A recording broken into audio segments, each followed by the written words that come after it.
I'm just about to see Disclosure Day. A lot of people say that I should avoid this movie because it's not that impressive. But I've already bought the tickets, and I don't want to be influenced at all by the critics and the fans. I'm going to venture forth and take a look at what Steven Spielberg is all about. After this, I'm going to go to the studio, break down the movie from a writer's perspective, and see what we can find. Hopefully, this is not a waste of time. All right, I'll talk to you soon in the studio. All right, well, I just came back from seeing Disclosure Day. I was very excited about seeing this, despite all of the negative criticism. I'm going to break this down from a writer's point of view.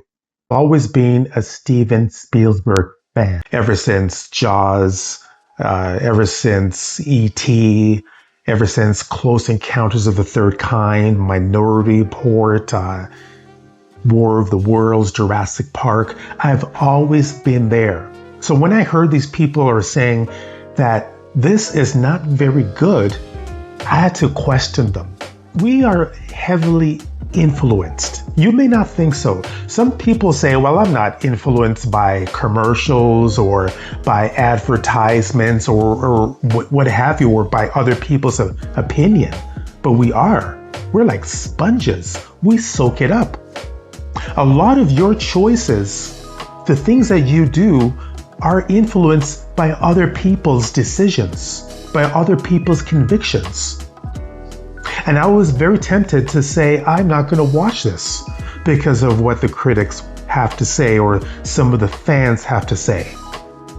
Even in the theater, I was tempted to switch my ticket and watch He-Man instead. But I said no. I was determined. I was determined to go on my gut instinct because Steven Spielberg, he hardly lets me down. His movies is always a home run.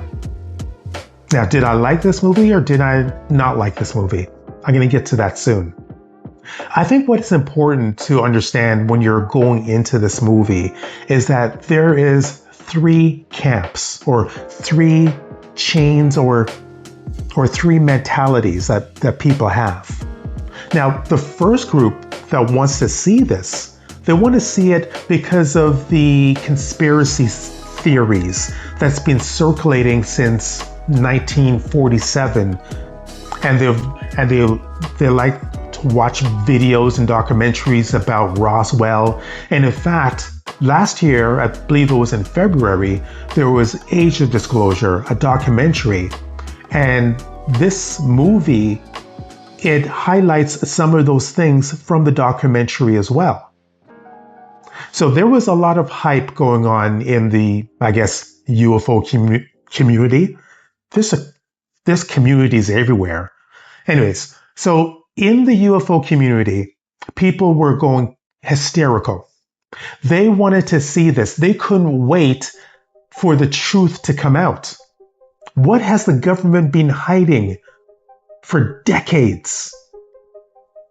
And they thought that Steven Spielberg was going to shed light on this, that he had the inside knowledge, the inside scoop of what's really going down. Has the government of the United States pulled a wool over our eyes for decades? Is it possible that they have carried on this conspiracy since 1947 to the present time? So they were counting on this movie to reveal things. So they went in there with that idea. They didn't want to see car chases and other types of scandals going on. They only wanted to see a disclosure. They didn't want to see a girl with supernatural abilities. No, they wanted to see evidence, proof that we are not alone in this universe. That's one camp. There's another camp, and these are my brothers and sisters in the Lord. They're the Christian camp.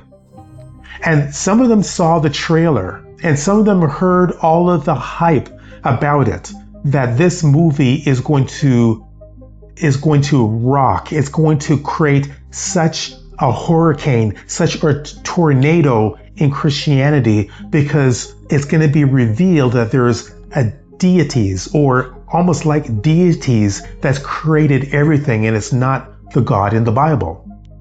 So some people went berserk. There was even a priest in Tennessee that said, "Do not watch this movie. It is a curse. It is poisonous."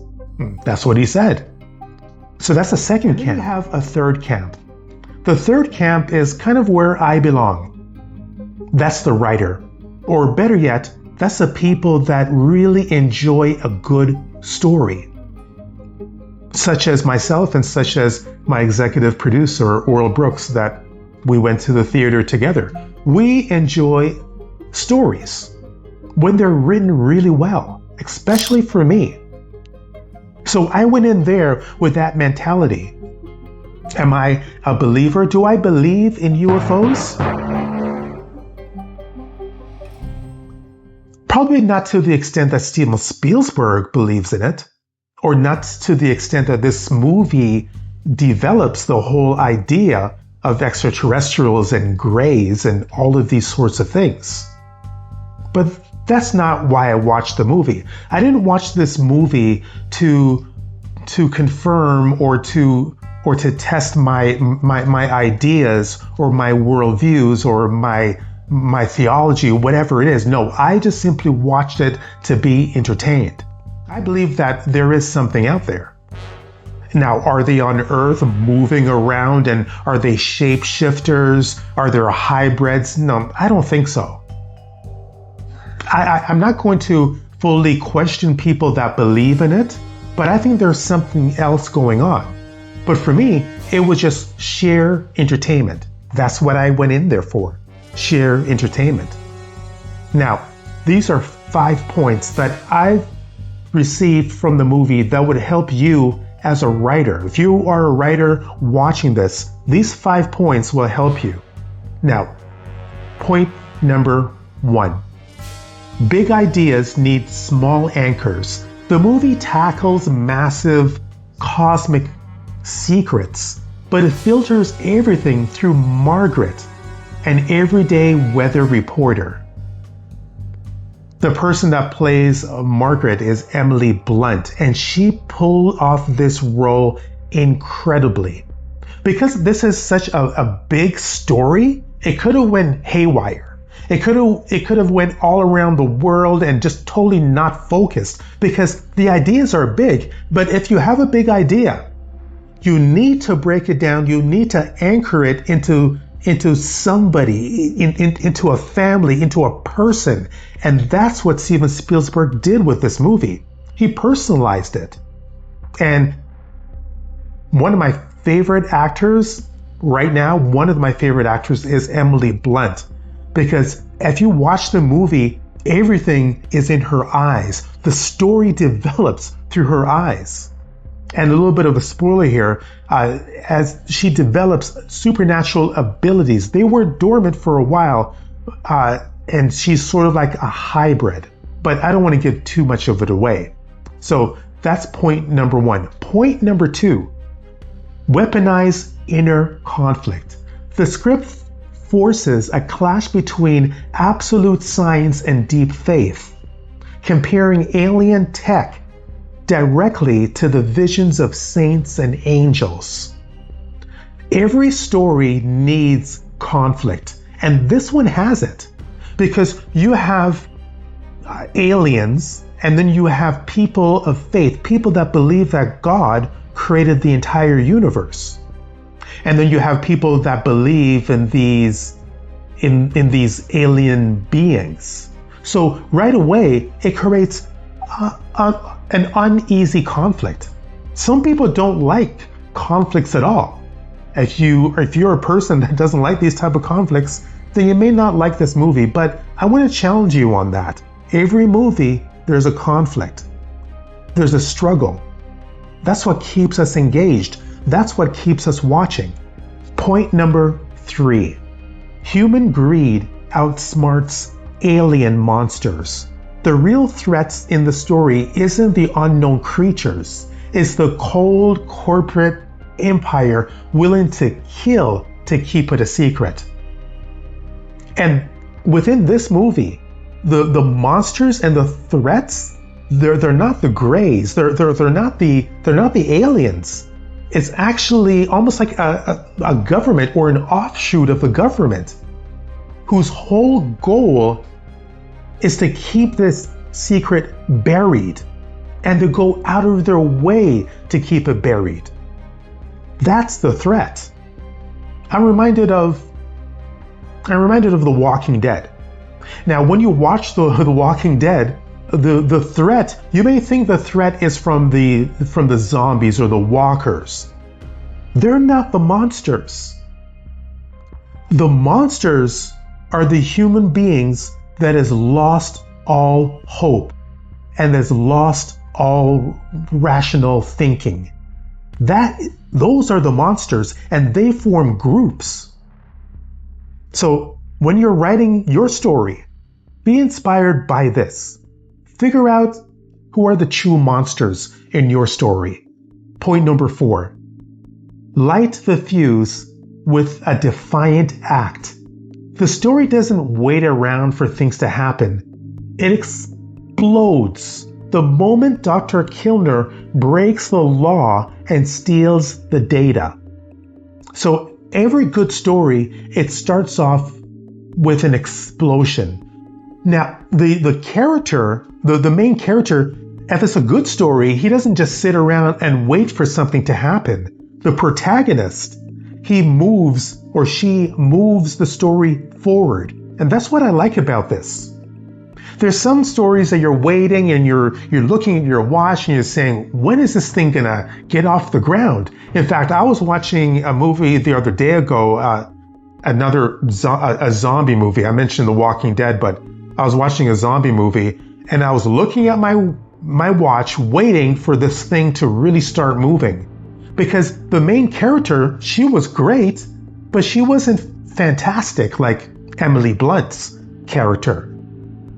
So when this movie started, it started off with a bang. So with your stories, your protagonist cannot be passive. He or she needs to be aggressive right away. Point number 5. Last but not least, steal the skeleton of another genre. Now that sounds crazy, right? I'll explain. Instead of a typical alien movie, this script steals the fast-paced, paranoid, bone-crunching, political drama of a chase thriller. So this is almost like a chase thriller. I didn't expect this. When I was going into seeing this movie, I thought it was going to be kind of slow, revealing things. I didn't know it was going to be a car chase and there's going to be a shootout. It was going to be high impact. Not at all. But what Steven Spielberg and also the screenwriter David Koepp did is that they blended two genres together. They blended science fiction and also a thriller. They merged it. And so when you're figuring out what to write, try to do that. I talk about that a little bit more in my previous episode when I mentioned Spider Noir. I go all in about taking two different genres and merging them together and see what you make of it. That's my advice to you as you're writing your story. Did I like the story? Did I like where it was going? I had to think about it for a while. No, I didn't have to think about it at all. I liked the story. I was totally invested in what Steven Spielberg did on the screen. In fact, I couldn't take my eyes off of the screen. In the final 25 or 30 minutes in my theater that I was at, everyone was silent. No one was eating any popcorn. No one got up to use the washroom. It was almost like, in a weird, twisted way, a spiritual experience. I've never seen anything like this. The only other time that I've seen something like this is in a movie called Glory. That's a very old movie with Denzel Washington, one of my favorite actors. And I remember in that movie, no one got up. Everyone stood. Everyone sat seated. And they waited until the credits ended. It was almost like this kind of experience. So it was a pretty fair crowd in the theater, and everyone was silent, so silent that if a pin dropped, you could hear it. That's how silent it was. And then Steven Spielberg, he's so clever that he took us, the audience, directly into the characters. They zoomed in on Emily Blunt, one of the main characters in the story. And they zoomed in on the aliens as well that were a part of it. And then the camera tilted directly at us. So the characters were watching us. It's an unusual feeling. I've never felt anything like this except for the movie Glory that I mentioned. Now, about the aliens, another smart thing that he did is that they didn't show the aliens right away. They talked about it, they teased it, but then when they eventually show the aliens at the very end, it was amazing. It wasn't horrifying at all. But you know what? I don't want to spoil everything for you. I don't want to share with you the closing moments of this movie. I want you to go out and be entranced, all right? Be mesmerized the way that I was when I watched the final moments of this magnificent movie.